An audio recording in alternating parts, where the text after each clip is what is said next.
듣보들과 함께 영화를 통해 교양을 넓힙니다. 듣고 보는 듣보 영화 지금 시작합니다. 안녕하세요. 안녕하세요. 네. 네, 안녕하세요. 저는 인트입니다. 네, 안녕하세요. 저는 크랭크입니다. 네, 허유생입니다.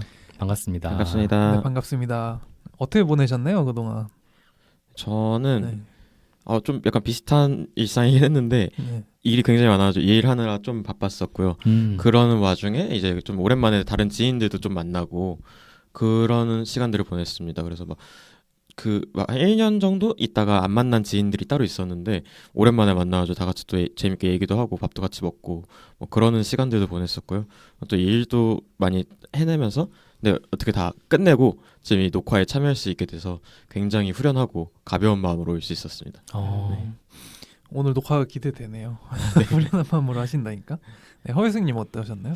저도 열심히 일하면서 지냈고 뭐 영화도 가끔씩 보고 공연도 가끔씩 보고 제가 지금 파견을 나와 있는데 이제 파견 기간이 꼭 끝나가거든요. 그래가지고 아주 이제 파견이 끝나는 날만 기다리면서 지내고 있습니다. 그럼 네. 파견이 끝나면 어떤 게 달라지시는 거예요? 이제 원래 이제 그 직장으로 복귀를 해가지고 이제 원래 하던 일을 하니까 조금 더 편하게 일을 할 수 있을 것 같아서 네.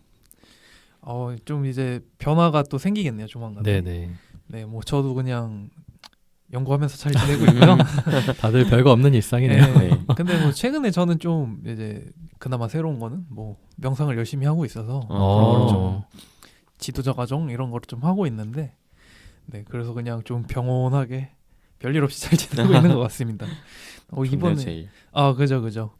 이 오디오가 남자 셋이니까 좀 분위기가 톤을 좀 업시켜볼까요? 그러니까 좀 약간 텐션을 업해서 해야 될 것 같습니다. 안 그래도 네. 저는 이제 오늘 멤버가 정해지고 나서 네. 벌써 마음을 먹고 왔습니다. 뭐죠? 어떤 마음이죠? 제가 좀 깔깔해야겠다. 네, 그래서 들으시는 분들도 좀 이렇게 가볍게 재밌게 들으실 수 있게 좀 재밌게 녹음을 해봤으면 좋겠네요. 네. 네. 최근에 좀 이렇게 뭐 왕사남이 많이 화제가 되긴 했었는데 또 저도 이제 보긴 했어요. 그래서 관객이 막 1,500만이 넘었더라고요. 맞아요. 네.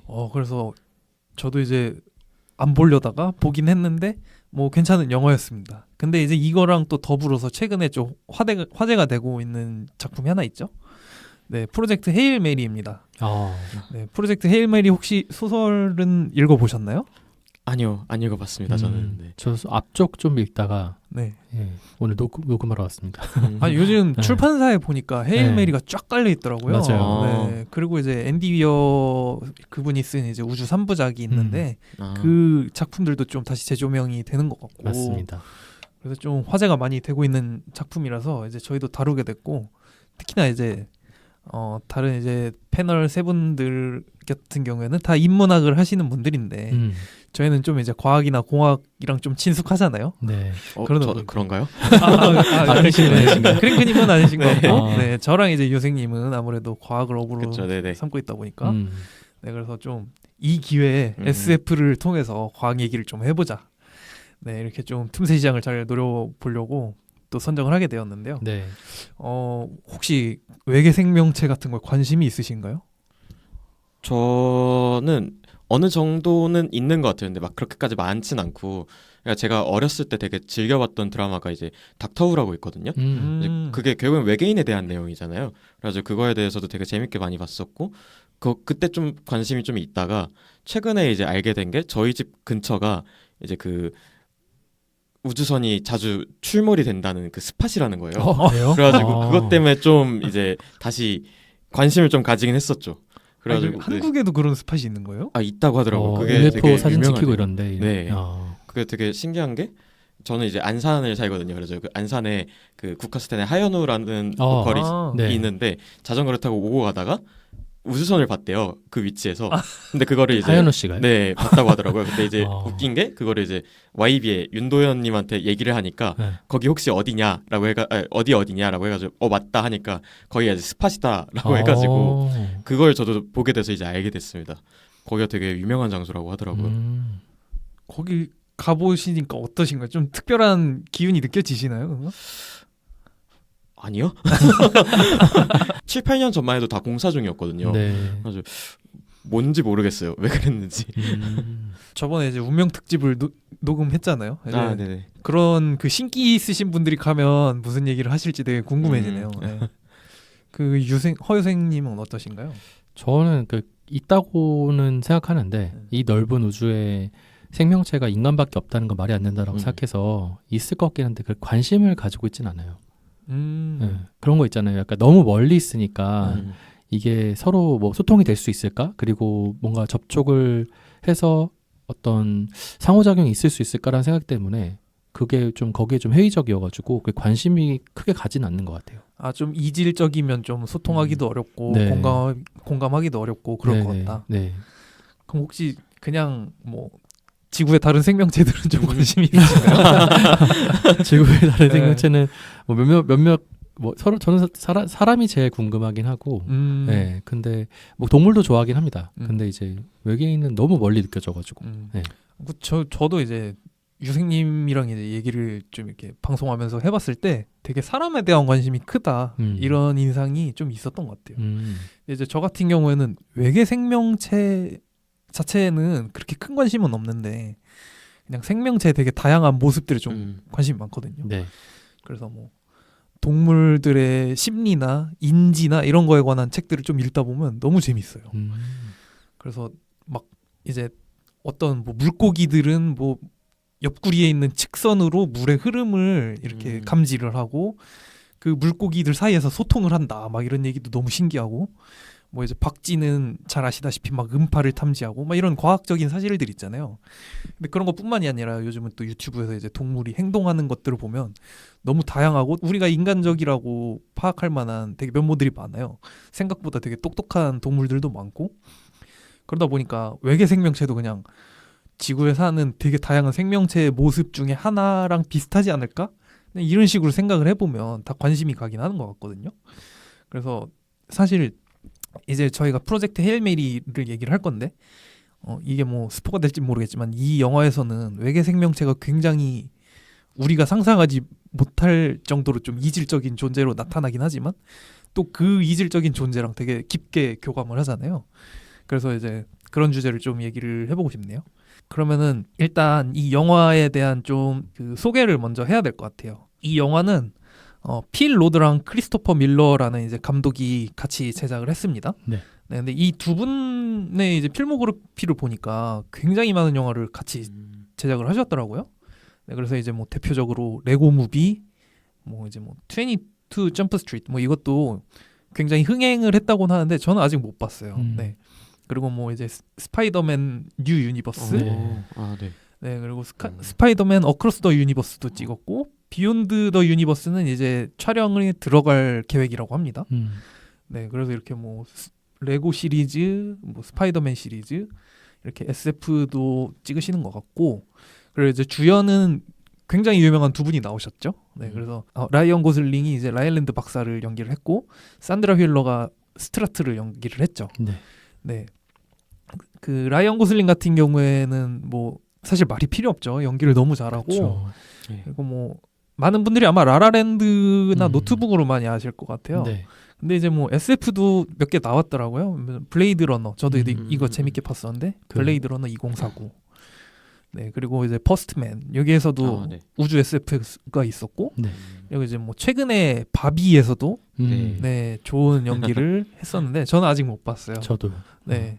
볼만합니다. 아, 그래요? 라이언 고슬링과 시무리우의 춤추는 모습만으로도 볼만한 가치가 있는 영화입니다.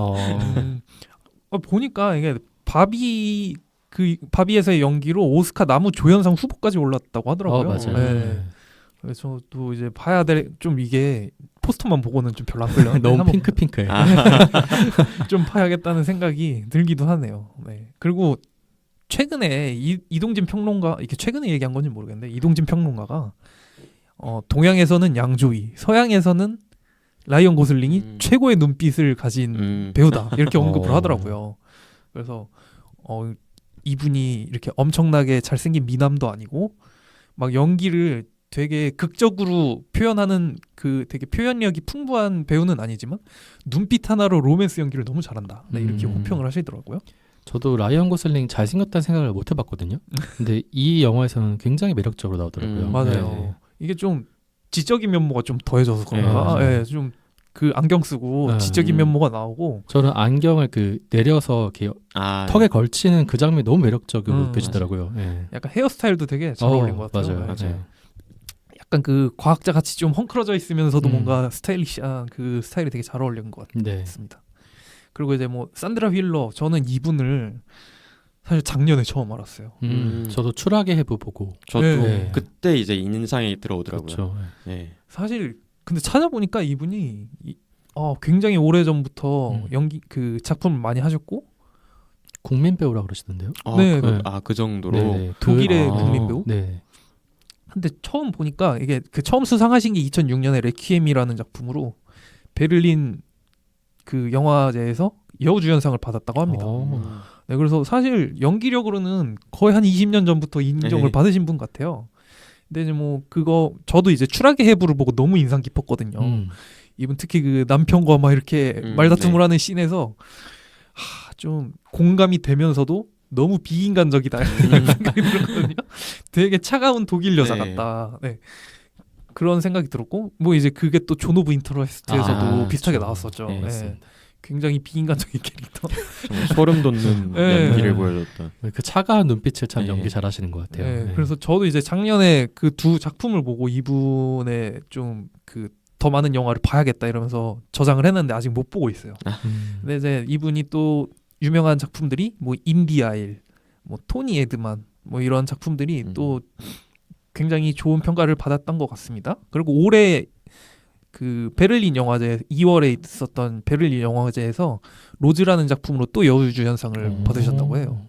이건 아직 그 개봉은 안 돼 있는 것 같고 지금 이제 영화제에만 출품된 것 같은데 이것도 좀 조만간 개봉이 됐으면 좋겠네요. 네. 영화에 관련된 다른 얘기를 해보자면 이 영화가 굉장히 블록버스터예요. 그래서 제작비가 2억 달러라고 합니다. 그래서 이렇게 대형 SF 블록버스터면 사실 뭐 배우나 감독을 굳이 따지지 않더라도 볼만한 가치 있는 것 같아요. 그렇죠. 맞아요. 이 자본으로 보여줄 수 있는 그 비주얼이나 이런 것들이 기본은 돼 있을 거 아니에요.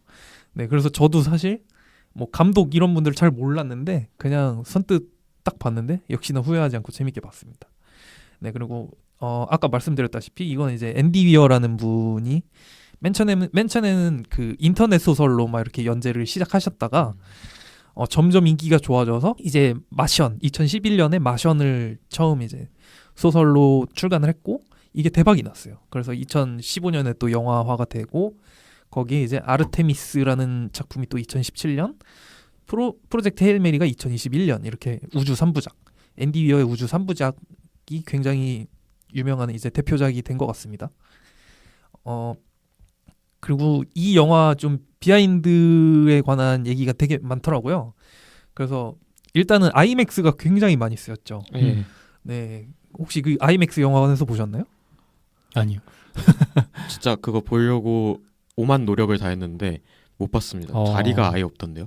그러니까 이 영화가 아이맥스 그 분량이 엄청 많대요. 2시간 40분 러닝타임 중에 2시간 정도가 아이맥스라고 하고 제가 알기로는 우주 나오는 모든 장면이 아이맥스 비율로 알고 있습니다. 맞아요. 그래가지고 아마 이 영화를 보시려고 마음 먹으신 분들은 다들 이제 아이맥스를 보려고 엄청 경쟁을 하신 것 같아요. 그래서 저도 2번 보긴 했는데 다 아이맥스로 못 봤습니다. 그래서 좀 아쉬워요. 네, 그리고 외계인 로키가 나오잖아요. 근데 이제 로키를 그 퍼페티어 5명이 실제로 조종을 했다고 하더라고요. 그리고 그 목소리 연기도 퍼페티어 중에 한 분이 직접 연기를 하셨대요. 네, 그래가지고 좀 더 뭔가 라이언 고슬링이 인간이 아닌 존재, 감정이입을 할 수 있게끔 굉장히 배려를 많이 한 그런 연출이었던 것 같아요. 그린 스크린을 안 썼다고 하더라고요. 맞아요. 네, 그런 얘기도 있습니다. 그리고 실제로 우주 세트를 맞아요. 굉장히 정교하게 만들었고 우리 이제 막 실제 ISS 우주 정거장을 참고해서 만들었는데 영화 세트가 거의 실물 크기인데다가 스크린이 400개가 달려 있었다고요. 내부에. 근데 이제 그 중에 150개는 실제로 작동하는 스크린이었대요. 와. 그래서 라이언 고슬링이 이 영화를 찍을 때 스크린 작동 방법을 일일이 다 눌러가면서 익힐 정도로 굉장히 정교하게 좀 돈을 많이 들여서 네, 성심성의껏 이렇게 만드는 세트였던 것 같아요. 그런 얘기 들으니까 2억 달러가 저렴해 보이는데 진짜 더 들어갔어야 될 것 같은데. 네. 뭐 이 영화의 그 디테일적인 부분들은 뭐 이제 소설에서도 그 과학적인 디테일들이 굉장히 많은데 그것도 굉장히 잘 살린 것 같고 디테일한 부분들까지 잘 살려서 그리고 영화를 이제 촬영하는 내내 앤디 위어 이제 그 원작 소설가가 실제로 계속 참여를 하면서 만들었기 때문에 굉장히 잘 만들어진 작품이라는 느낌이 들었습니다. 네, 그러면은 이제 이 영화의 줄거리에 대해서 좀 간략하게 허 선생님이 소개를 해주실 수 있으실까요? 네, 알겠습니다. 한 남자가 정체불명의 우주선에서 혼자 깨어납니다. 자기 이름도 왜 여기 있는지도 전혀 기억이 나지 않습니다. 심지어 함께 있던 동료 둘은 이미 죽어 있었고 그는 완전히 혼자 우주에 남겨진 상태였습니다. 시간이 지나면서 그는 조금씩 기억을 되찾습니다. 자신이 중학교 과학 교사였다는 것, 그리고 지구에서는 태양의 밝기가 점점 줄어드는 이상현상을 겪고 있다는 것을 알게 됩니다. 그 원인은 아스트로파지라는 정체불명의 우주 미생물 때문이었는데요. 이 존재가 태양의 에너지를 먹어치우면서 이대로라면 지구에는 빙하기가 찾아와 인류가 멸망하게 됩니다. 문제는 이 미생물이 태양뿐만 아니라 주변 별들을 감염시켰다는 것인데요. 그런데 단 하나, 영향을 받지 않은 별이 있었습니다. 그 별의 이름은 타우세트였습니다. 그래서 인류는 마지막 희망을 걸고 그 별로 사람을 보내는 프로젝트 헤일 메리를 실행합니다. 그리고 이 우주선에 타고 있던 사람이 바로 지금 기억을 잃고 깨어난 이 남자, 라일랜드 그레이스였던 것이죠. 그렇게 홀로 임무를 이어가던 그는 우주에서 예상치 못한 존재와 마주하게 됩니다. 과연 이 절망적인 상황을 해결할 수 있을까요? 나머지는 영화에서 확인하시죠. 네. 이 스토리가 사실은 좀 어떻게 보면 전형적일 수도 있는데 디테일한 설정들이 많이 달랐던 것 같아요. 일단은 뭐 지구가 멸망해가는 그런 어떤 설정 이런 것들은 SF에서 종종 등장을 하잖아요. 근데 외계 생명체가 이제 크게 두 개가 나오죠. 아스트로파지라는 외계 생명체가 나오고 네. 그리고 이제 로키라는 외계 생명체가 나오는데 로키랑은 되게 깊이 교감을 하고 아스트로파지는 모든 별들을 다 이제 위협하고 있잖아요. 그래서 이런 설정 자체가 굉장히 참신하고 재밌었던 것 같아요. 그러면은 일단 인물 소개를 좀 해보겠습니다. 그 라이언 고슬링이 이제 연기하는 라일랜드 그레이스라는 그 인물이 나오죠. 주인공인데 라일랜드 그레이스는 이제 전직 분자 생물학 박사이죠. 우주로 가기 전에는 중학교 과학 교사를 하고 있었고 생명체가 존속하기 위해서 물이 필요 조건이 아니라는 이제 논문을 써서 학계에 굉장히 논란을 일으켰고 이제 어떻게 보면 그 논란 때문에 학계에서 자리를 잡지 못했죠. 네. 그래서 이제 중학교 과학 교사를 하다가 스트라트한테 발탁이 되죠. 우주선에서는 이제 동면 상태에서 태워진 상태로 가다가 기억 상실증인 상태로 깨어나죠. 로봇들이 생명 유지 장치를 해주고 그 상태에서 조금씩 벗어나면서 몸도 회복을 하고 자신의 기억도 조금씩 되찾아가면서 자기가 어떤 사람이었는지 내가 지금 처한 상황이 뭔지 이런 거를 계속해서 추론해 나가는데 사실 소설에서는 이 과정이 굉장히 독백이 길게 나와 있어요. 네. 네, 굉장히 사소한 디테일들 하나하나를 기억해내고 그것들을 추론해 가는 과정이 또 되게 추리소설 같은 또 재밌는 그런 흐름이 있거든요. 네, 영화에서는 아무래도 이제 분량상 그걸 다 다루지 못한 것 같아요. 그리고 이제 원작에서는 이분이 좀 갈등을 되게 무서워하는 사람으로 나와요. 그래가지고 그 임무에 이제 프로젝트 헤일 메리 임무에 대해서 스트라트가 얘기를 할 때도 나는 굳고 참여하지 않겠다. 나는 지구를 구할 마음이 없다. 그냥 내가 더 중요하다. 이런 식으로 이제 영화에서도 표현이 되는데 결국에는 이제 우주에서 로키를 만나고 또 이제 그 프로젝트 헤일 메리를 잘 수행해 나가면서 좀 더 이제 뭔가 성장 서사가 있는 그런 모습을 보여주죠. 그 다음에 이제 크랭크님이 에바 스트라트를 좀 소개해 주실 수 있을까요? 네. 에바 스트라트 같은 인물은 굉장히 좀 자기 색깔이 되게 강한 인물인데요. 그 에바 스트라트의 첫 등장을 한번 보면은 이제 라일랜드 그레이스의 교실로 찾아오게 되고 근데 라일랜드 그레이스가 뭐 농담인지 아닌지 모를 말을 딱 건네잖아요. 근데 이제 에바 스트라트는 그 바로 한마디를 하는데 그걸로 자기 또 색깔을 보여줘요. 저는 농담을 할 줄 몰라요 라는 대사를 바로 던지는데 그걸 통해서 저 사람 굉장히 딱딱하고 뭐 재미는 없고 되게 원칙주의일 수도 있겠다 뭐 이런 식의 색깔을 바로 보여줍니다.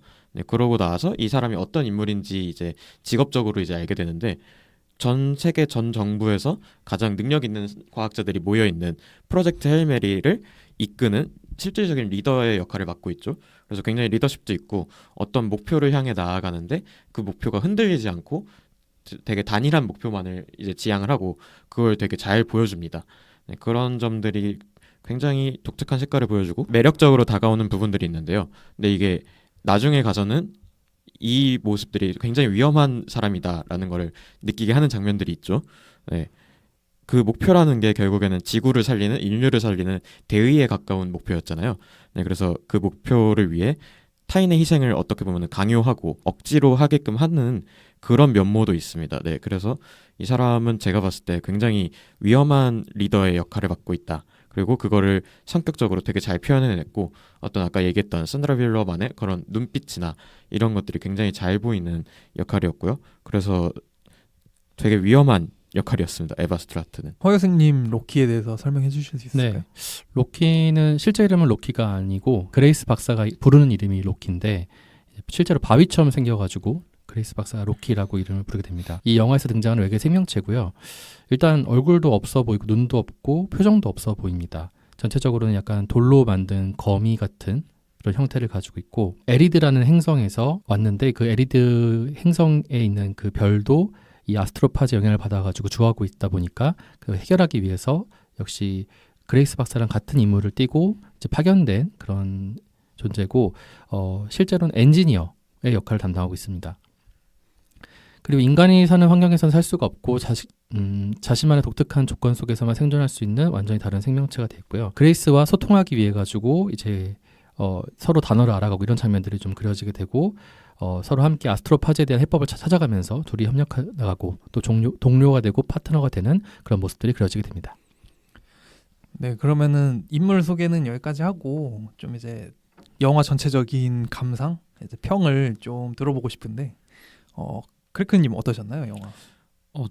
굉장히 재밌게 봤습니다. 재밌게 봤고 이걸 처음에 딱 보는데 그 우주 장면이 펼쳐지는데 이거 아이맥스에서 볼 수 있는 기회가 있긴 했었거든요. 그래서 이거 볼 걸 너무 아깝다라는 생각이 들었었고 이게 2시간 한 30분이 살짝 넘나 그러잖아요, 러닝 타임이. 네. 그래서 굉장히 좀 전혀 짧지 않고 긴 축에 속하는 러닝 타임인데 그 러닝 타임 동안에 내가 보고 싶어하는 장면들을 계속해서 보여주는구나, 그 이야기가 계속해서 펼쳐지는구나 이 생각이 들어서 굉장히 재밌게 봤습니다.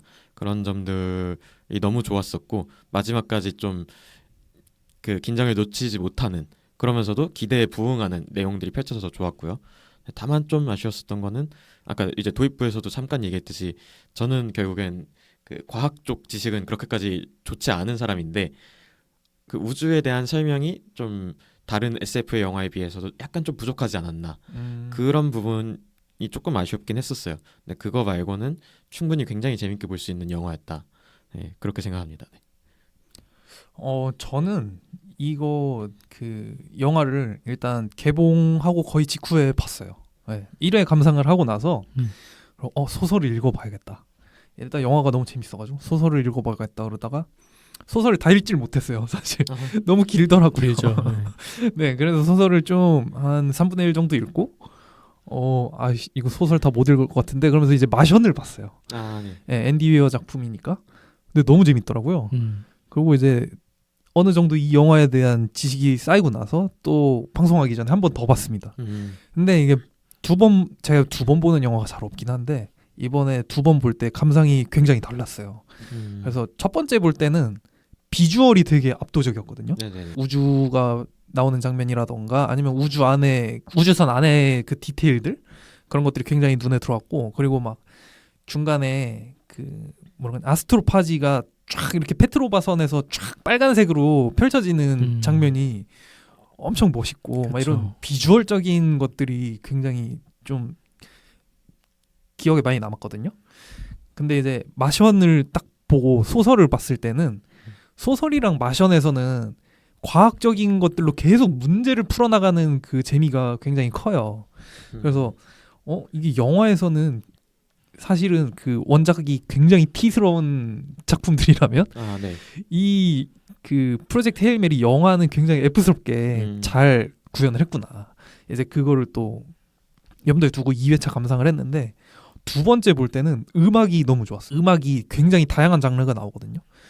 기억나실지 모르겠지만 이제 엔딩 크레딧이 올라갈 때는 네. 그 아마 가스펠 같은 음악이 나왔던 것 같고, 그리고 이제 그 외계 생명체의 그 우주선과 그리고 라일랜드 그레이스의 우주선이 이렇게 평행하게 가면서 도킹하는 장면에서는 탱고가 나오고, 그리고 막 중간에 가요라던가 아니면은 그냥 되게 그 오케스트라가 좀 두드러지는 그런 음악들도 나오고, 굉장히 다양한 장르의 음악들이 너무 적재적소에 잘 쓰인 거예요. 그 두 번째 볼 때 또 놀랐던 게 뭐냐면, 어떤 영화들은 굉장히 드라이하게 이제 그 인물들의 이제 상호작용 그리고 대사들에 집중을 한다면은, 이 영화는 계속 뭔가를 보여주면서 청각적으로도 계속 음악이 배경에 깔려 있는 거예요. 근데 그게 어떻게 보면 그 소설에서 이제 다 소설에 있는 것들을 영화가 다 담지 못하는 것들에 대한 그런 함축적인 부분들이 있을 때 그 음악이 되게 그걸 보완해 준다는 느낌 많이 들었거든요. 그래서 분위기를 좀 형성하고 그걸 전환시키고 할 때 음악이 굉장히 잘 쓰였다. 네, 그래서 저는 두 번째 볼 때는 음악이 굉장히 인상이 깊었습니다. 허유 선생님은 어떠셨나요? 저도 되게 재밌게 봤는데 저도 2번 봤거든요. 저도 개봉 첫날 한 번 보고 어제 한 번 더 봤는데 첫날에 너무 재밌어가지고, 근데 제가 처음 봤을 때 앞에 한 3분 정도 놓쳤어요.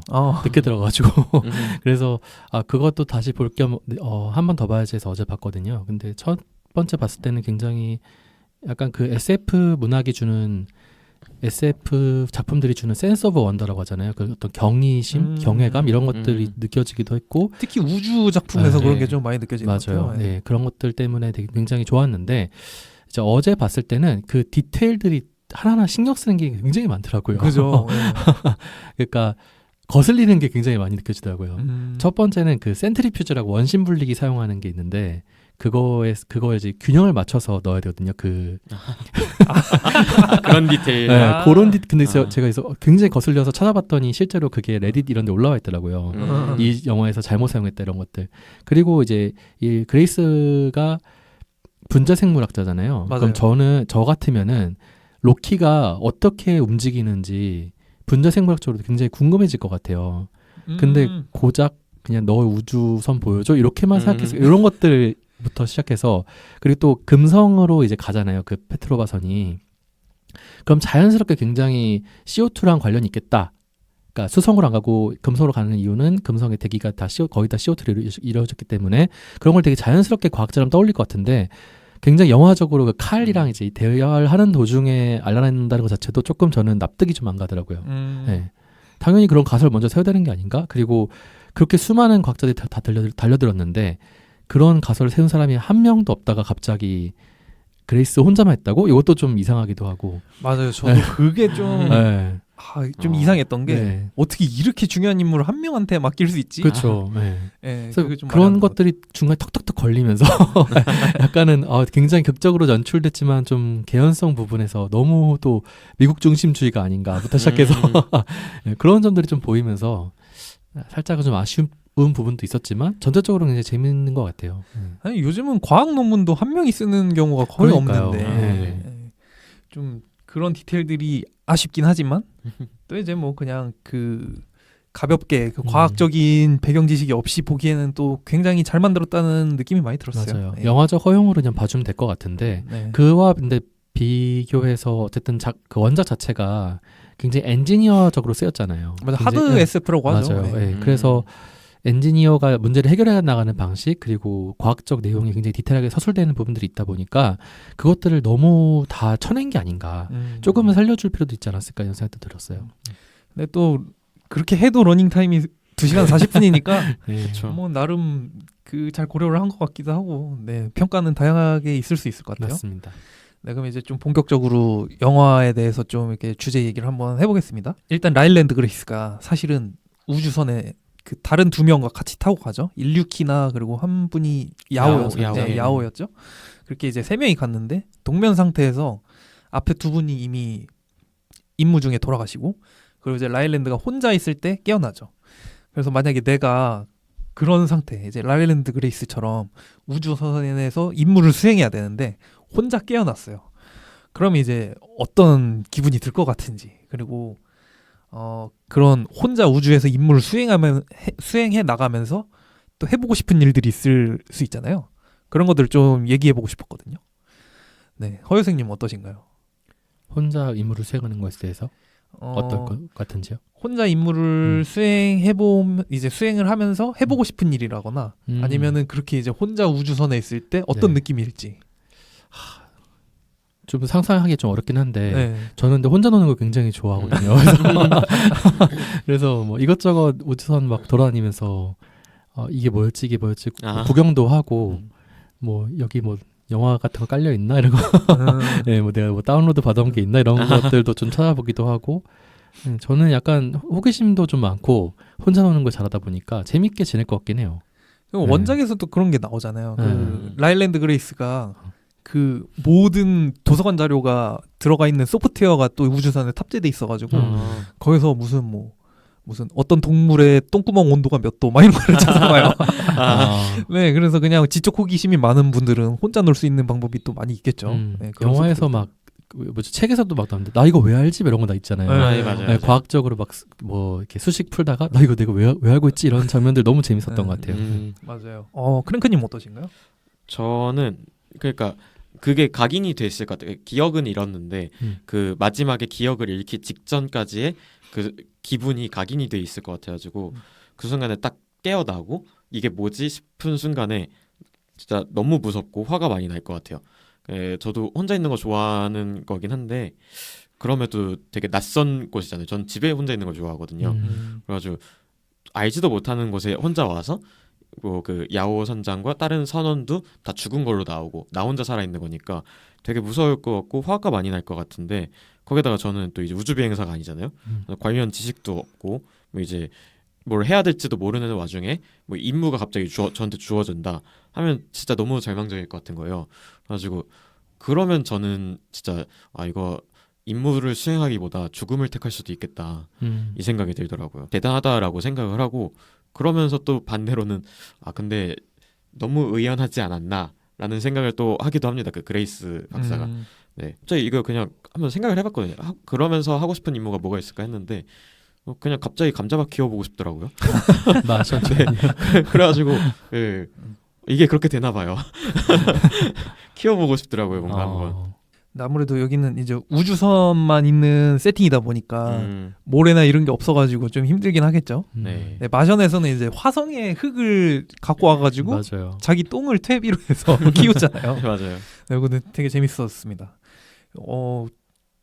제가 그래서 이 사람들이 특히 이제 우주 승무원들이 우주에 나갔을 때 특히 혼자 있을 때 어떤 심리적인 어려움을 겪는지 그런 걸 좀 찾아봤어요. 네, 그랬더니 일단은 뭐 우리가 다 알다시피 사람들이 어떤 사람이건 밀폐된 되게 좁은 공간에 혼자 오래 고립돼 있으면은 심리적으로 굉장히 취약해지잖아요.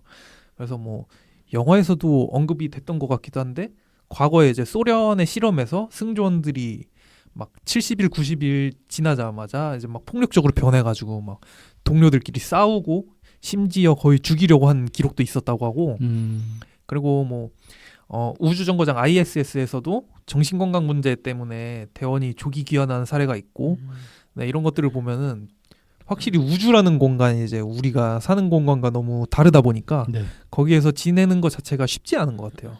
네, 그리고 이제 뭐 무중력 상태에서 오래 지내면 근력도 떨어지고 근력이 떨어짐으로 인해서 모든 신체의 기능이 또 이제 저하되니까 거기에서 오는 게 또 심리적인 어려움을 더 가중시키는 것도 있는 것 같고 그리고 사실 우주라는 공간이 우리가 이제 지구에 있을 때보다 훨씬 자극이 덜하다 그래야 되나? 굉장히 정적인 공간이잖아요. 우주선 자체는 물론 굉장히 빠르게 움직이고 있긴 한데 그것도 우리는 상대적인 속도만 인식을 하니까 빠르게 움직인다는 인식 자체도 갖기 힘들죠. 그래서 어떤 시간 감각이나 공간 감각 이런 것도 굉장히 현실감이 좀 흐려진다고 하네요. 그래서 점점 더 어떻게 보면 반추나 자기만의 생각으로 부정적인 생각이 한번 이렇게 딱 맴돌기 시작하면 거기에 이제 꽂혀가지고 생각이 안 좋은 쪽으로 이렇게 가기도 쉽다고 하고 그래서 좀 우울에 빠지기 쉬운 것 같아요. 그리고 막 낮밤이 잘 없으니까 수면 리듬이 지키기도 굉장히 어려워서 좀 이런 점들이 다 전체적으로 어렵고 그래서 이제 우주 승무원을 뽑을 때 아무래도 굉장히 좀 빡세게 그 필터링을 하고 여기서도 아마 소설에서는 나왔던 것 같은데 이렇게 적합한 승무원을 찾는 게 굉장히 어렵다. 뭐 그 세계에서 뛰어난 과학자들 7,000명 중에 한 명이 딱 어떤 적합한 유전자를 갖고 있고 이제 막 이런 설정들이 나오는데 영화에서는 등장하지 않았죠. 네, 그래서 일단은 이렇게 임무를 그 혼자 우주에서 수행한다는 것 자체가 쉽지 않은데 라일랜드 그레이스는 좀 굉장히 회복 탄력성이 좋은 인물이라고 해야 되나? 어떻게 보면은 앤디 위어 이분 자체가 좀 그런 분이 아닐까 생각을 해요. 아, 네. 왜냐면 유쾌한 느낌이 있죠. 네, 유쾌하고 그리고 자기가 어떤 그 문제를 만났을 때 이성적으로 과학적으로 풀어낼 수 있다. 이런 거를 굉장히 좋아하시는 분 같아요. 그래서 마션에서도 어떻게 보면 네. 이제 등장하는 주인공이 그런 식으로 혼자 이제 생존해 가면서 그 굉장히 긴 시간을 이겨내잖아요. 네. 이 영화도 좀 그런 그 작가의 성향이 좀 드러난 작품이 아니었나? 특히 이제 그 라일랜드 그레이스가 그런 모습을 잘 보여준 그 인물이 아니었나? 네, 그렇게 생각이 되네요. 네, 그러면은 다음 질문으로 넘어가 보겠습니다. 그 라일랜드 그레이스가 이제 타우세티 항성계 근처에서 아스트로파지가 만든 페트로바선을 관측하던 중에 페트로바선 중간에 직선 모양으로 이제 끊어져 있는 것을 발견하게 되죠. 그 페트로바선이 끊어진 원인을 유추해 보다가 어떤 정체불명의 우주선이 있다는 걸 알게 되고 여기다가 이제 블리메이라는 이름을 붙이게 됩니다. 그 블리메이가 이제 점점 다가와가지고 되게 근접해서 위치한 상태에서 갑자기 로봇팔이 나오더니 또 어떤 블리 B를 이렇게 던져요. 처음에 이제 라일랜드 그레이스가 블리 B를 보고 어떤 저게 위험한 건지 뭔지 이제 모르는 상태에서 굉장히 겁에 질려 있잖아요. 근데 여러분이라면 이제 만약에 그렇게 혼자 우주선에 있는데 외계 우주선이 굉장히 가까이 다가와가지고 어떤 물체를 던졌어요. 근데 이런 상황에서 어떤 느낌일 것 같으실까요? 설정 너무 귀엽지 않아요? 네, 아, 네, 맞아요. 와가지고 뭐 돌 같은 거 뿅 던지는 그 설정이 너무 귀여웠던 것 같아요. 저는 좀 궁금할 것 같긴 하거든요. 저게 뭘지. 그래서 근데 우주선이 약간 그런 기능이 있으면 얼마나 좋았을까. 내가 안 나가고 받을 수 있는 좀 편하게 받을 수 있는 그런 기능이 있으면 좋지 않았을까 생각이 들긴 들어요. 좀 막상 나가는 건 좀 무서울 것 같아가지고. 네. 근데 뭐 그 우주선을 만들 때는 그런 존재를 그쵸. 상정하지 않았을 테니까. 맞아요. 그렇죠. 네. 저도 생각해봤을 때 아까 처음 질문처럼 진짜 무서울 것 같아요. 이것도 갑자기 나 혼자 있다 생각했는데 돌이 날라오네. 약간 이것도 되게 무서운데, 근데 그 안에서 되게 반가움이랑 기쁨이 새어나올 것 같아요. 어찌됐건 이제 그 두 명이 다 죽고 나 혼자 계속해서 이거 외롭고 쓸쓸하게 기억 찾아나가면서 해야 될 것도 하고 막 이렇게 살고 있는데 갑자기 거기서 누가 돌을 탁 던져요. 그러면은 누굴진 모르겠는데 일단 반갑고 한번 보고 싶을 것 같아요. 너무 그 외로움이 커가지고. 그래서 일단 한번 만나보려고 가볼 것 같아요, 저는. 근데 이제 비슷하게 그레이스처럼 어떻게든 연결해서 제 몸에 끈 묶고 막 이렇게 해서 그레이스처럼 한번 만나러 가볼 것 같습니다. 저는 이 장면에서 그런 생각이 들었어요. 이제 과거의 우주 SF들을 보면서 보통은 좀 이제 클리셰적인 우주 영화들은 외계인들이 약간 사람 비슷하게 생겨가지고 굉장히 호전적이잖아요. 네, 맞아요. 뭐 다짜고짜 뭔가 호전적인 모습을 많이 보이고 그리고 사람들도 외계인들을 굉장히 무서워하고 약간 이런 이미지가 있는 것 같은데 그냥 미지의 존재에 대한 두려움이 좀 커서 그런 건지 모르겠지만 근데 이 영화에서는 어쨌든 우주선이 굉장히 조심스럽게 다가오고 던지는 것도 굉장히 조심스럽게 던지잖아요. 근데 저도 이제 우주선이 굉장히 조심스럽게 다가올 때 이미 이런 파악을 했을 것 같아요. 나한테 그렇게 공격적이지 않을 수 있겠구나 이런 거를 유추했을 것 같거든요. 왜냐면은 우리도 그렇잖아요. 그 약간 그 숲에서 예를 들어서 사슴을 마주쳤어요. 그 숲에서 이제 새끼곰을 만났어요. 그럼 우리는 새끼곰을 이제 만진다던가 뭔가 쟤한테 해를 가하면 엄마 곰이 나를 때려 죽일 것이다라는 걸 알고 있잖아요. 그런 것처럼 저 우주선이 내 우주선보다 약해 보이더라도 저걸 공격했을 때 저 문명이 우리를 어떻게 해야 할지 몰라. 이런 거에 대한 걱정이 지적인 생명체라면 인간뿐만이 아니라 상대방도 그렇게 생각할 수 있잖아요. 그래서 사실은 인간만큼 지적인 생명체가 우주선을 타고 만난다면은 서로가 조심스러워 할 것 같거든요. 네, 그리고 실제로 그렇게 다가오면서 그 블리피 2를 던질 때도 굉장히 조심스럽게 던졌기 때문에 저는 당연히 이거는 일단 우리가 호의적으로 대하고 나서 조금씩 알아보자. 네, 이런 식으로 저도 대했을 것 같습니다.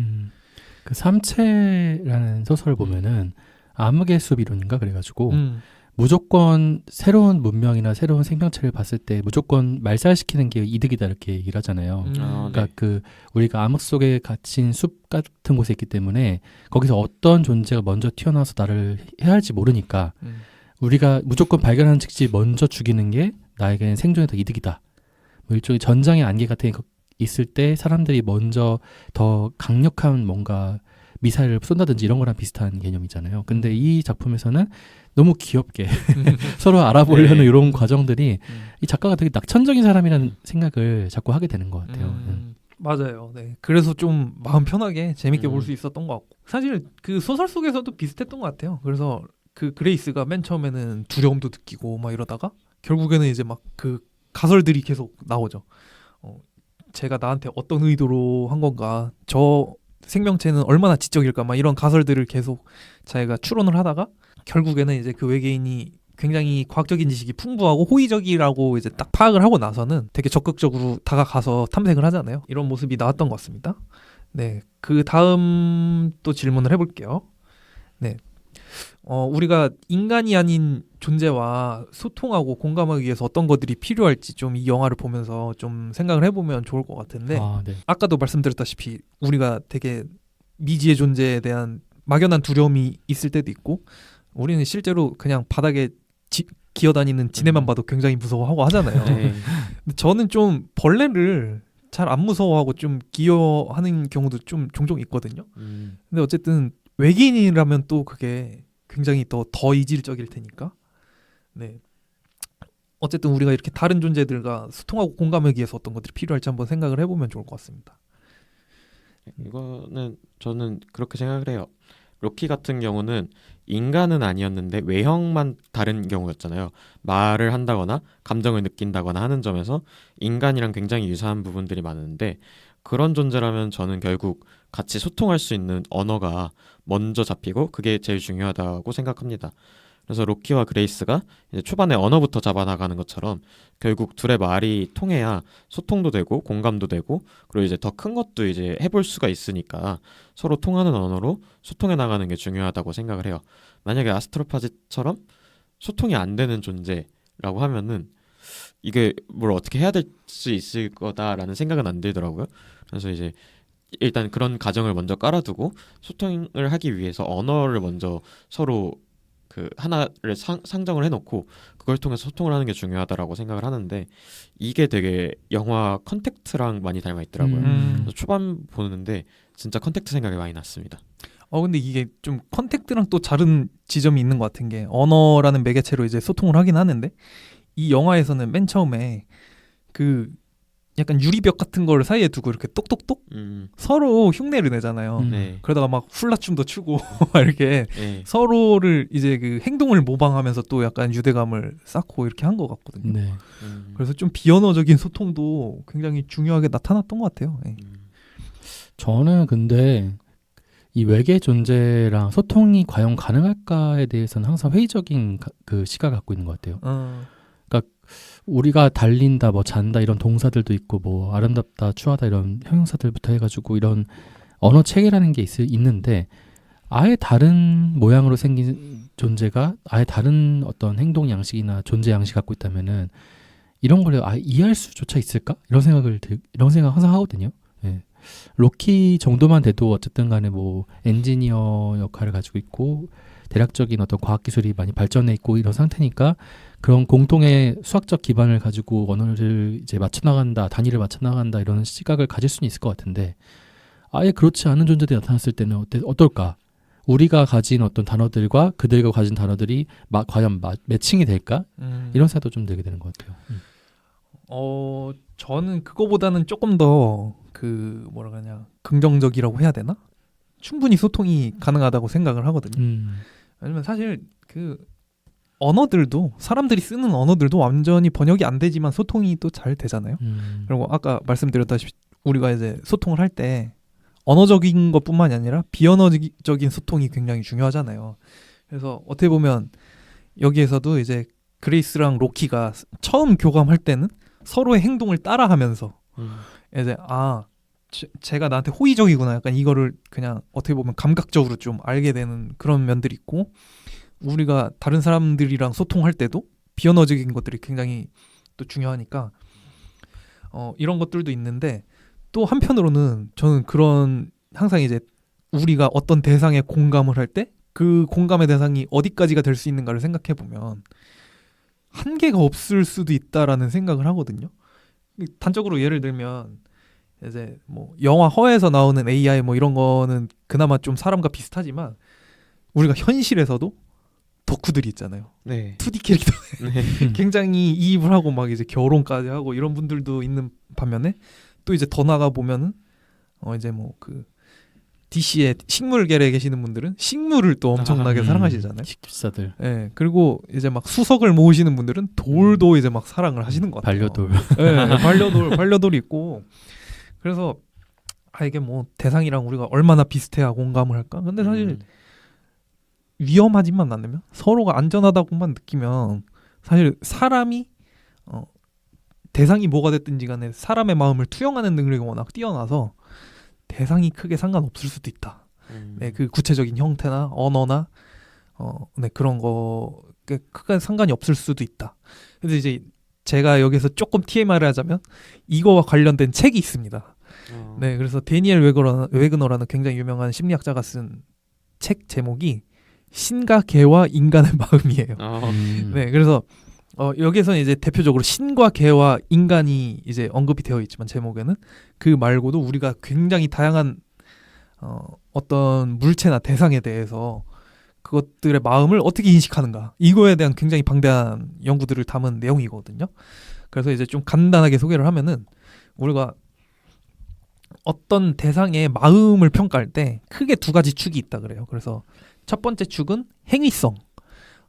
그래서 이제 어떤 자기 스스로 계획하고 의도하고 자기 통제 능력을 발휘해서 행동을 할 수 있는가, 자기가 생각하고 결정하고 행동할 수 있는가, 이게 첫 번째 축이고, 두 번째 축은 이제 경험성.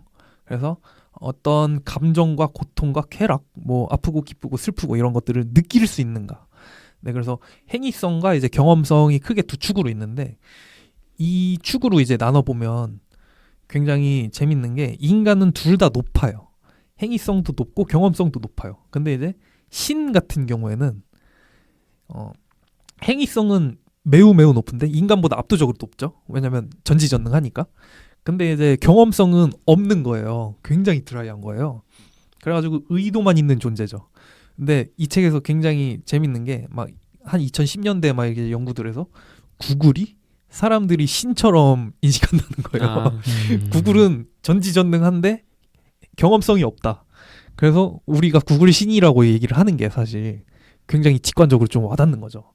그리고 이제 개 같은 경우에는 행위성은 좀 낮죠. 그러니까 사람보다 좀 이렇게 지능이 좀 떨어지고 자기의 주도적인 행위 능력은 좀 떨어지지만 경험성은 굉장히 높다. 우리가 그 개의 어떤 경험 능력을 거의 인간 수준으로 인식을 하잖아요. 네. 그리고 이제 아기는 행위성은 거의 없고, 행위성은 이제 개보다도 낮을 수도 있는데 경험성은 오히려 개보다 더 높을 수도 있고, 이런 식으로 우리가 이제 이 두 가지 축으로 얼마나 어떻게 평가를 하는지를 알면은 얼마나 공감하는지를 예측할 수 있다. 네, 이런 굉장히 재밌는 책이 있습니다. 그래서 궁금하면 이제 찾아보시면 되고, 그래서 좀 정리를 해보자면은, 저는 굉장히 다양한 존재들과 인간이 소통하고 공감할 수 있는 것 같아요. 이제 마지막 질문을 한번 해보겠습니다. 그래서 이 작품에서 좀 아까 이제 허 선생님이 좀 언급해주시기도 하셨는데, 가장 놀라웠던 과학적 설정을 좀 이제 얘기를 해보면 좋을 것 같아요. 그러니까 이제 놀라웠다는 게 어설퍼서 놀라웠다거나 아니면 너무 디테일해서 놀라웠다거나, 어쨌든 좀 그런 재밌는 과학적인 설정들이 많은데, 하드 SF 영화로서 어떤 과학적 설정들이 좀 이렇게 와닿았는지, 그런 거를 한 번씩 얘기해보면 좋을 것 같습니다. 네, 크랭크님 어떠신가요? 저도 아까 잠깐 얘기했던 것처럼 이 영화에 나오는 과학적 설정 대부분을 그렇게까지 잘 이해하지 못했어요. 그래서 초반에 그 점들이, 에스트로파지죠. 그게 이제 행성을 먹는다는 것만 이해하고 또 후반에 그 아스트로파지를 먹는 또 다른 존재가 있다는 거 그 정도만 이해를 하고 나머지는 거의 다 못했습니다. 그래서 그냥 영화적 설정이구나 하면서 많이 지나간 거 많았었고요. 그리고 특히나 뭐 이 영화 같은 경우가 그럼에도 좀 그 로키와 그레이스 간의 관계에 되게 많이 집중을 하는 영화이기 때문에 영화를 보는 데 자체에서는 크게 막 뭐 영향을 주지는 않았어요. 근데 이제 어떻게 또 반대로 생각을 해보면은 그렇기 때문에 이해를 못했기 때문에 그레이스와 로키의 관계와 소통, 공감, 뭐 위로 그리고 그 성장까지 하잖아요. 그런 거에 되게 집중을 했던 것 같아요. 그래서 그런 식의 영향을 좀 많이 줬고요. 그래서 이거 자체가 제가 받아들이기에는 이제 그렇게 좀 이해를 못하고 들어갔을 때 이 영화가 SF의 탈을 쓴 어떤 소통 공감 휴먼 드라마. 네, 위로 성장에 대한 네. 그런 드라마에 대한 영화라고 생각이 들더라고요. 네, 그래서 좀 그런 식의 영향을 저에게 줬습니다. 많은 분들이 좀 비슷한 감상을 하셨을 것 같아요. 네. 그 혹시 평소에 SF를 볼 때 과학적 설정 이런 걸 좀 신경을 쓰시나요? 잘 안 씁니다. 그래서 더 그래요. 네. 그렇군요. 설명해주면은 네. 고마워 이러고 보고 안 해주면 안 찾아봅니다. 과학에 관심이 별로 없으신가요? 아니요 있는데 네. 너무 딥한 내용들이 많잖아요. 그래가지고 뭐 그런 거죠. 예. 인터스텔라 같은 경우도 설명은 해주는데 대충 이해했어 하고 그냥 넘어가고 더 이상 찾아보지 않는 그런 정도로 받아들입니다. 네. 과학을 좀 좋아하셨으면 좋겠네요. 좋아합니다. 과학을 업으로 삼고 있는 사람으로서. 네, 그냥 영업을 좀 해봤고요. 네. 허유생님 어떠셨나요? 저는 많은 설정들이 되게 재밌고 흥미롭다고 생각을 했고 아까 말씀드린 거는 좀 아쉬운 부분이긴 하지만 그래도 뭐 용이 못할 바는 아니다. 다 문학적인 설정이고 허용으로 넘어갈 수 있지 않나 싶기도 한데 재밌는 점이 이제 아스트로파즈라는 존재 자체가 굉장히 흥미로웠고 이 태양빛을 먹고 우주에 사는 미생물이다. 요게 굉장히 흥미로웠는데 그 존재가 심지어 CHO로 이루어진 굉장히 평범한 세포다. 이런 것도 재밌었고 사실 아스트로파지가 그 작은 세포 안에 태양의 에너지를 흡수해가지고 엄청난 에너지를 가두고 있는 거잖아요. 그럴 정도면은 그 내부 세포의 소기관들이 남아나지 않을 것 같거든요. 저 똑같이 생각했어요. 그 정도 에너지를 담고 있을 정도의 생물이라니 이런 생각이 굉장히 좀 들었고 그걸 가지고 심지어 추진체를 삼아가지고 이제 네. 우주로 가는 이런 모습 굉장히 좀 독특하다 생각이 들었고 그리고 그 타우스티에 갔더니 그 이 아스트로파즈를 잡아먹는 생물체가 있잖아요. 근데 그 대기에다가 이제 그 수집 장치를 딱 걸어가지고 딱 했더니 그 생명체 하나만 딱 순수 배양이 된다? 순수 분리가 됐다? 이것도 좀 네, 굉장히 영화적인 설정이다. 맞아, 그 부분 웃겼어요. 채집하러 간다고 했는데 진짜 그 막 그러면서 낚시 장면 보여주고 그러잖아요. 근데 하는 거는 거의 그냥 그물 담가놓고 멸치 잡듯이. 네. 그리고 그 굉장히 엔지니어적으로 굉장히 많이 발전했는데 자동으로 내렸으면 자동으로 올려주면 안 될까? 네. 그걸 꼭 이제 굳이 가가지고 나가서 이제 수거해놓는 그것도 좀 그리고 오히려 그 중력권을 벗어나가지고 안전할 때 가져가면 되지 않나요? 막 이런 생각도 좀 들기도 하고 두 번째 봤을 때는 좀 되게 많이 좀 굉장히 영화를 위해서 스토리를 위해서 이렇게 약간 희생된 장면들이 있지 않나 싶은 생각이 들더라고요. 맞아요. 저도 좀 일단 제일 재밌었던 거는 아스트로파지를 우주 연료로 쓴다. 네, 그래서 우주선을 추진할 때 그걸 쓴다는 게 제일 재밌었던 설정인 것 같은데 사실 이거 자체가 말이 안 되거든요. 안 되죠. 아스트로파지가 CHO로 이루어져 있고 미토콘드리아도 있으니까 사실은 어떻게 보면 지구 생명체랑 비슷한 부분이 되게 많은데 어떻게 핵융합을 그렇게 고효율로 할 수 있지? 이게 핵융합이 1g만 제대로 핵융합이 돼도 히로시마 원폭의 수십 배라고 해요, 에너지가.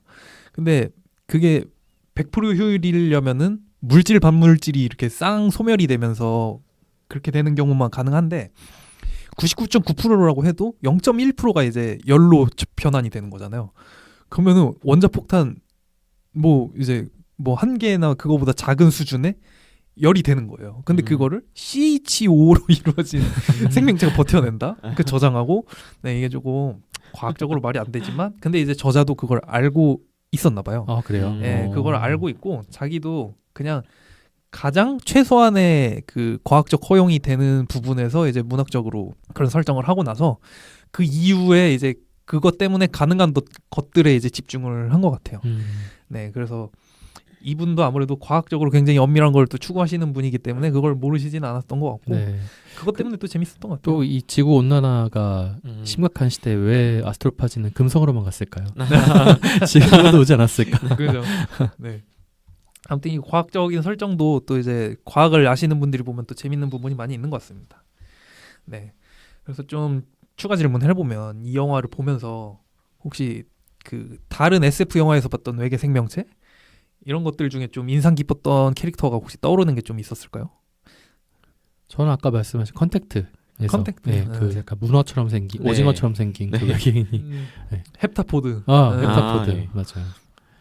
그리고 그 영화 자체가 굉장히 인상적이어가지고 예.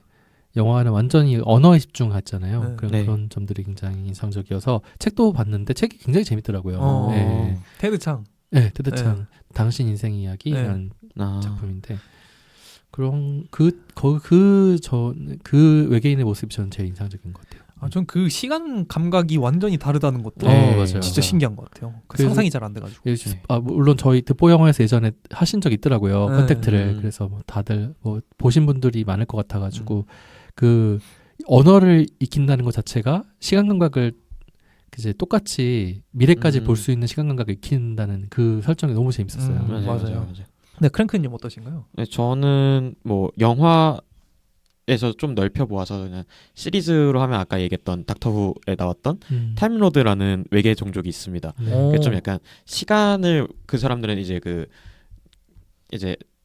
우주선을 타고 시간을 왔다 갔다 하고 공간을 왔다 갔다 할 수 있거든요. 그런 종족이 되게 마음에 들었고 특히나 그 최근 시즌들 뭐 우리가 쉽게 접할 수 있는 시즌들에서는 이제 한 1명, 2명 정도만 나와요. 다 죽고.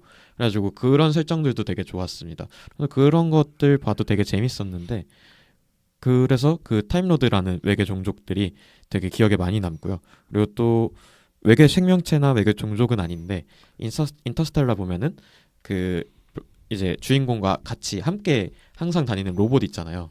그 로봇이 이런 SF 영화에서 나오는 캐릭터 중에 제일 좋아하는 캐릭터입니다. 진짜 네.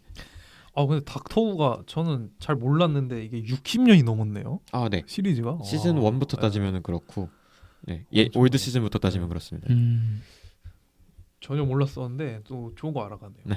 저는 좀 혹시 이거 보신 작품이 있는 이 작품을 보신 분이 있는지 모르겠는데 옛날에 팀버튼 감독이 화성침공이라는 영화를 제목만 들어봤어요. 애니메이션이죠. 아니에요, 애니메이션 아니고 아니고요? 되게 B급 영화예요. 이걸 보신 분이 없으실 것 같았어요. 이 영화가 굉장히 웃기거든요. B급 코미디 영화인데 이제 그 팀버튼 감독이 96년에 이제 그 제작을 했고 잭 니콜슨이랑 피어스 브로스넌이 나와요. 그래서 나름 좀 빠방한 영화인데 그 한번 인터넷에서 찾아보세요. 그 외계인이 진짜 징그럽게 생겼어요.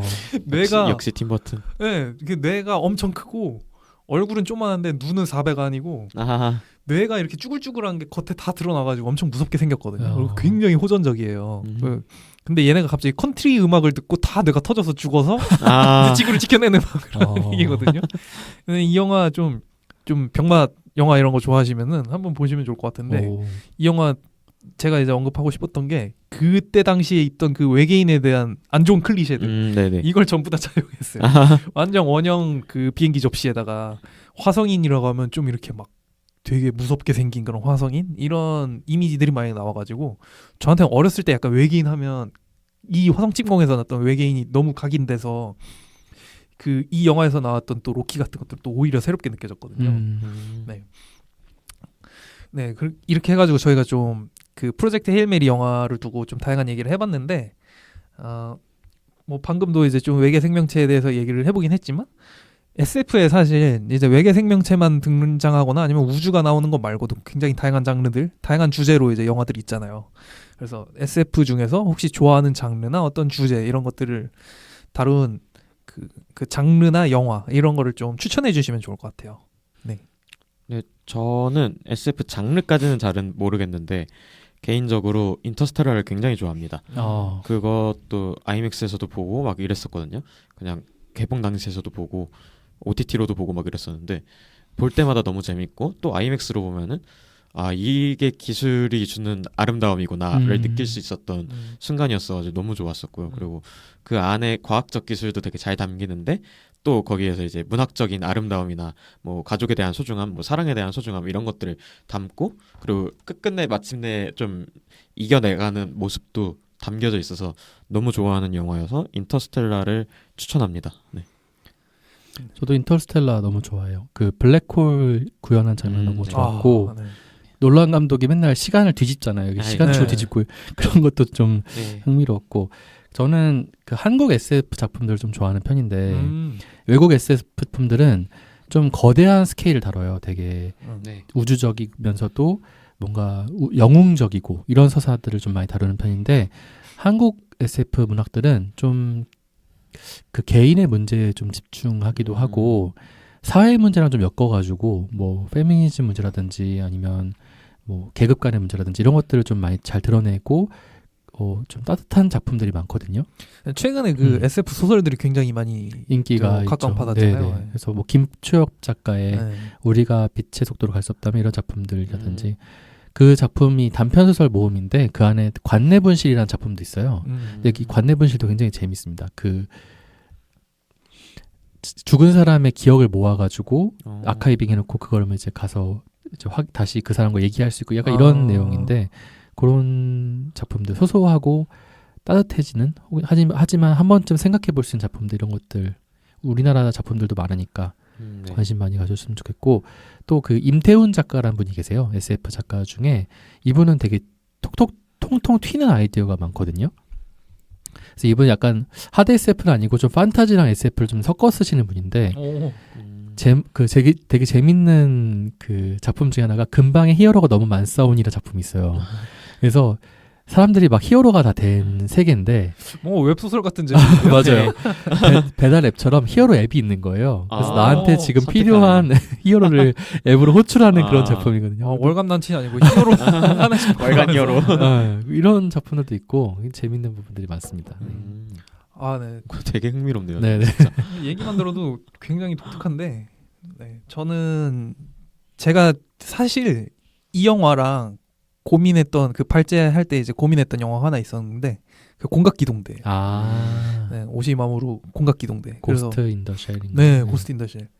그 최근에 이제 뭐 AI가 의식이 있냐 없냐 이런 얘기를 계속 하잖아요. 근데 그거랑도 굉장히 관련이 있고 이게 작품이 뭐 95년인가 만들어졌던 것 같은데 이제 인터넷이 거의 상용화도 거의 이제 그 되어 가던 초창기에 그 웹상에서의 그 네트워크 상에 존재하는 의식 이런 거를 이미 주제로 얘기를 하고 있잖아요. 그렇죠. 굉장히 시대를 앞서가고 통찰력이 있었던 그런 영화였던 것 같아가지고 좀 이런 철학적인 면들을 같이 생각해보기에 굉장히 좋은 영화라고 생각이 들어서 또 이제 이거랑 좀 비슷한 결이 있는 영화가 매트릭스죠. 그렇죠. 네, 그래서 공각기동대랑 매트릭스를 저는 굉장히 좋아하고 이거랑 좀 이제 별개로 가여운 것들.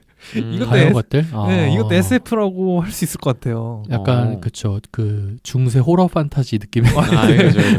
약간 프랭켄슈타인을 차용해서 그쵸. 네, 그 성인의 몸과 아기의 뇌를 가진 네. 네, 이런 굉장히 독특한 설정을 이제 차용을 하고 있는데 그 이제 굉장히 그 독특한 존재가 성장해 나가면서 겪는 좀 우여곡절들 그게 이제 사회상도 반영돼 있고 어떤 여성의 권리라던가 그것들 대하는 주변의 그 인물들의 그런 대하는 태도 이런 것들이 좀 너무 희극적으로 잘 드러나가지고 그쵸.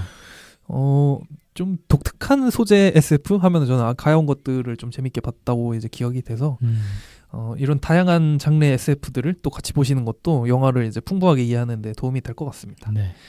네, 그래서 저희가 이제 프로젝트 헤일 메리로 여기까지 얘기를 해봤고 득보영화 인스타그램 아이디입니다. db.movies